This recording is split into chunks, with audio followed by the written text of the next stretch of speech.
Hello, welcome back to my car cave. Today we have another GP Replicas. This is from we'll call it the historic files. This is the 1996 Ferrari F310 /2, or the late season version. This is the high nose version. This is actually Schumacher's Italian GP winning car. So it says it's a limited edition, number 10 out of 500 pieces. Again, that's always exciting to have a low number. Yeah, let's go ahead and get it out of the box. Okay, so this is a typical GP Replicas box, so we kind of know what we're going to get when we get inside here. You get the cloth cover, you know my opinion on that. Then inside we get these certificates we've started seeing recently.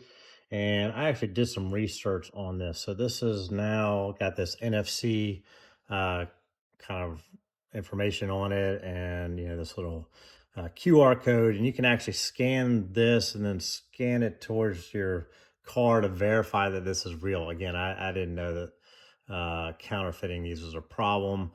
If I can do so, I'll throw in a video or something like that. If not, I've tried it. It's I don't know. It's silly. Anyways, obviously we get decals here. This they ran the Marlboro logos here, so I will need to add that on to this model. But here is the model itself. Comes in a nice acrylic cover with the base. And yeah, the first thing I want to point out to you is, remember when I said this is number 10 out of 500? This is number 56 out of 500. So once again, GP Replicas, for all their efforts, trying to make these individual, limited numbers, blah, blah, blah. This is like the third car that I've gotten where the number plate and what's on the box don't match. So I don't understand the story there. But anyways, yeah, so whatever. Let's go ahead and take it out of the box and put decals on it, and we'll then take a closer look.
Okay, now that we've got the car properly dressed in its race livery, let's go ahead and talk about this. A reminder, this is again the 1996 F310-2, the Italian GP winner driven by Michael Schumacher.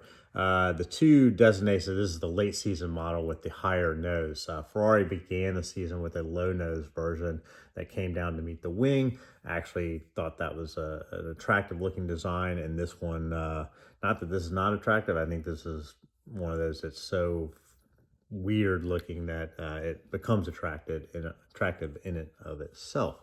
So that said, Ferrari was kind of late to this high nose aerodynamic design. Everyone else, it kind of started, I think Tyrrell maybe pioneered this in the early 90s. Ferrari had some raised noses a little bit in like 91, 92 era, in 92, I think.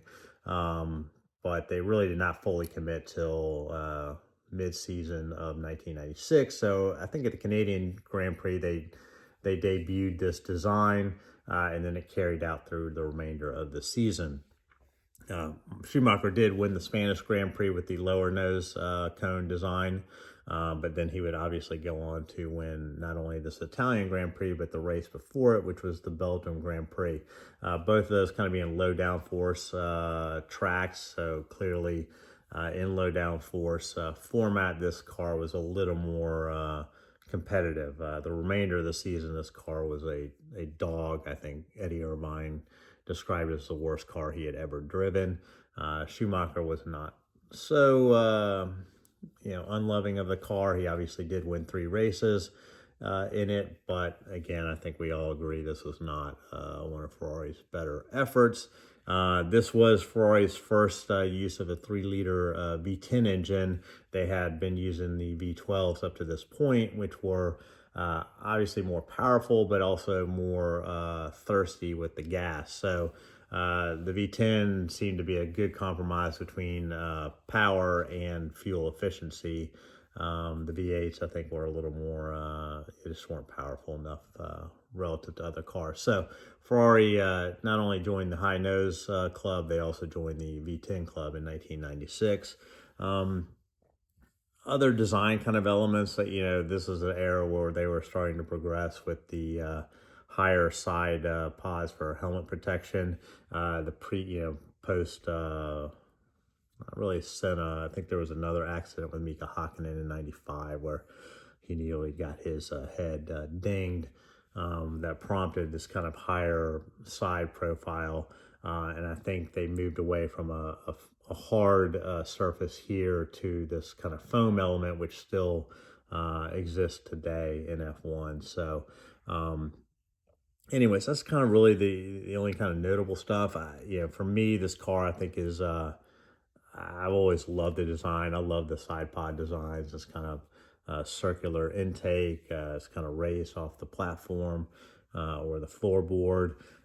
This is, again, because it's a low downforce configuration, you've got this real shallow rear wing plane here. The main plane is almost flat here. If we look in the back, there's a huge opening.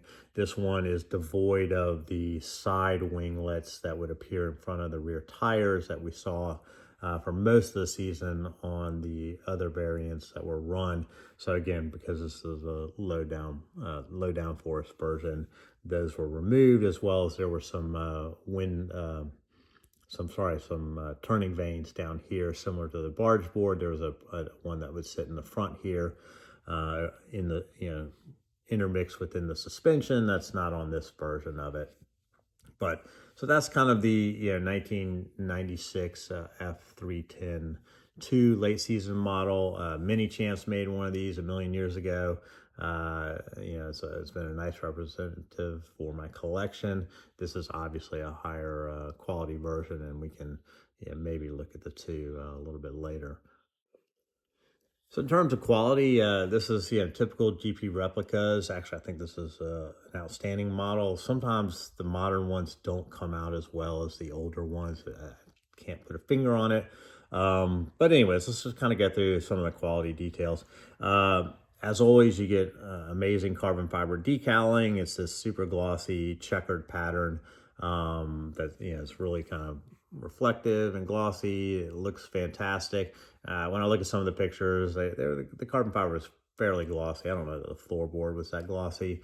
But anyways, I think it looks great on this model. I think interesting, this is still the era where I think they had steel suspension parts, but the push rod suspension here is done in carbon fiber, which I think is pretty neat. So it must have been the one carbon fiber element in the suspension at that point in F1. Now it's all kind of carbon fiber. So you also get a bunch of metal rivets all over the place. You can just see them up and down the car. They look amazing. Again, my opinion is they are too big for this scale. They would look more appropriate on a 1/12 scale. That said, if they were any smaller, I think they'd be hard to apply, though I think, GP Replicas has made some smaller ones or models that had 2 different size rivets. So that's just my opinion. I can't prove it either way.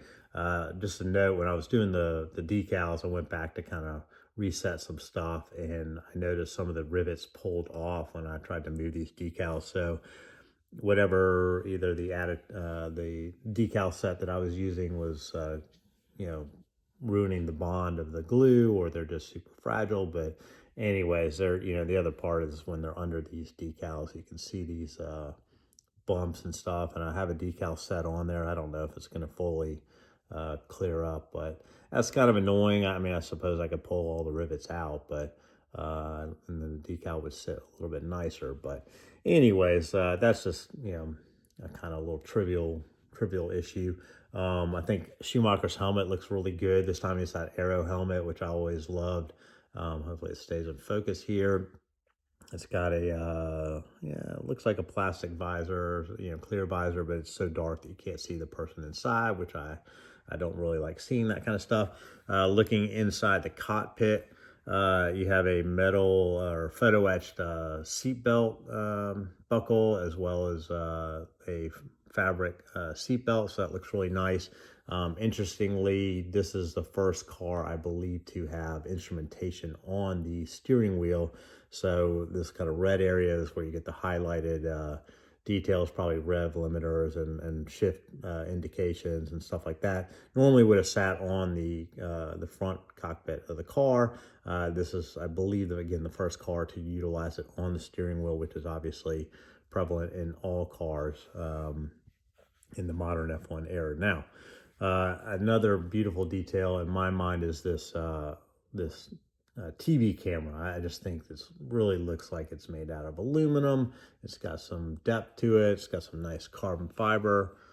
I'm not sure how that'll video. Maybe I'll throw a photo up there so you guys can see it. But I mean, it's a small little thing, I think, but I think they've done a really outstanding job on this TV camera. And I always thought these were kind of interesting. They just set on top of the air box and just kind of attractive. Now most of them sit out to the side here. You do get a little more, you get this is a metal antenna, as I found out, as if you caught it, I broke it while I was putting on my decals, but it thankfully went right back in. It just kind of, there's a hole in there, and so I didn't snap the metal. It just kind of needed to be replaced. There is some carbon fiber decaling on the brake air ducts, both in the front and the back. Yeah, overall high quality model. I really am excited to add this to my collection. I know some of you guys want to see the under or floorboard underneath. This is an era that wasn't super exciting. They weren't doing Venturi tunnels and that kind of stuff. So I'm still leaving some cars on their bases until I decide what I'm ultimately, where I'm going to display this. And part of that is I have to cut into this felt, and if I were to sell it, then that kind of brings up something I have to discuss. But yeah, this will probably end up being displayed in my case eventually. So anyways, again, I think a great model from GP Replicas. A little annoying that it says it's the 56 out of 500, but my box says it's number 10. Again, I don't understand why they can't seem to make those two numbers connect, but it just proves to you whatever model you're getting has zero relationship. It's whatever base you got and whatever placard they glued on there is the number you're really getting. So that said, another nice little detail is the photo etched, I think, brake disc. You can see it reflecting in there. I think that looks super nice. It's on the front. I can't really get it to reflect there.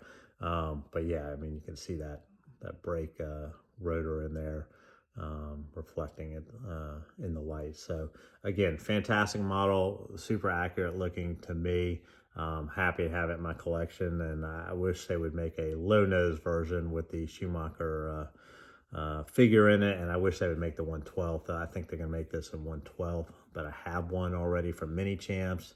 It's not this spec, but I'd really like to see a 112th low nose version from GP Replica. I don't think they plan to do that, unfortunately. So, but that's it. That's the F310-2. If you like the video, hit like, hit subscribe, and I'll have some more stuff soon.